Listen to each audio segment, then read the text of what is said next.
ஐயோ இப்படி ஆகும்னு நான் நினைக்கவே இல்லையே. ஹாய், இன்னைக்கு நம்ம சிக்கன் கிரேவி தான் பண்ண போறோம். சீக்கிரமாவும் டேஸ்டாவும் எப்படி பண்றோன்னு வாங்க பார்க்கலாம். 10 நிமிஷம் செஞ்சிருவோம்.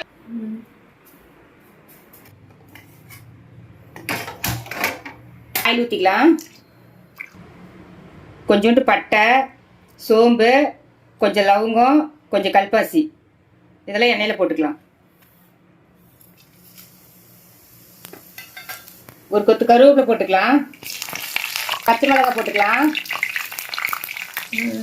இப்போ ஒரு பெரிய வெங்காயம் பொடி பொடியாக கட் பண்ணிக்கிறேன், இதை கொட்டிக்கலாம்.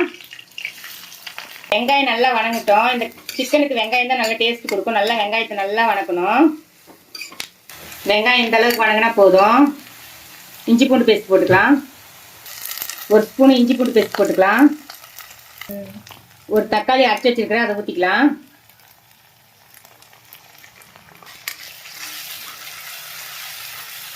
தக்காளி வணங்க வேணாம், சிக்கன் போட்டுக்கலாம்.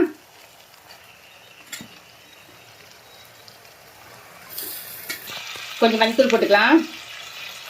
தேவையான கல் உப்பு போட்டுக்கலாம். ஒரு ஸ்பூன் மிளகாத்தூள் போட்டுக்கலாம். ஒரு ஸ்பூன் கொத்தமல்லி தூள் போட்டுக்கலாம். ஒரு 1/4 ஸ்பூன் கறி மசாலா போட்டுக்கலாம்.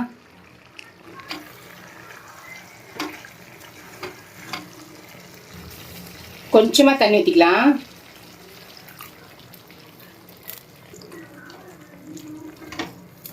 மூடி வச்சிடலாம். ஒரு 5 நிமிஷம் கழிச்சு ஓப்பன் பண்ணி பார்க்கலாம்.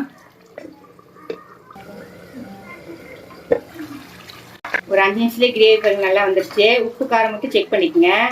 செக் பண்ணிவிட்டு ஒரே ஒரு நிமிஷம் மட்டும் மூடி வச்சு கொத்தமல்லி தழை போட்டு இறக்கிடலாம். அதெல்லாம் பார்த்துக்குங்க. இந்த டைமில் உங்களுக்கு சிக்கன் கிரேவி பாருங்க எப்படி வந்துருக்குதுன்னு. சப்பாத்திக்கு, இட்லிக்கு, சாப்பாட்டுக்கு எல்லாத்துக்குமே சாப்பாடுலாம் சூப்பராக இருக்கும். டேஸ்ட் பார்த்துக்கலாம்.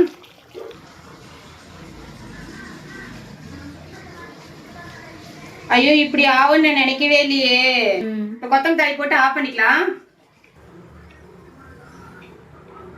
இப்போ கொத்தமல்லி தழை தூவிக்கலாம். எப்பயும் வைக்கிறதோட சிக்கன் கிரேவி இன்னைக்கு சூப்பரா வந்திருக்குது. நீங்களும் செஞ்சு பார்த்துட்டு எனக்கு கமெண்ட்ல சொல்லுங்க. சிக்கன் கிரேவி ரெடி ஆயிடுச்சு. எல்லாரும் சாப்பிட வாங்க. நெக்ஸ்ட் வீடியோல பார்ப்போம். பாய்.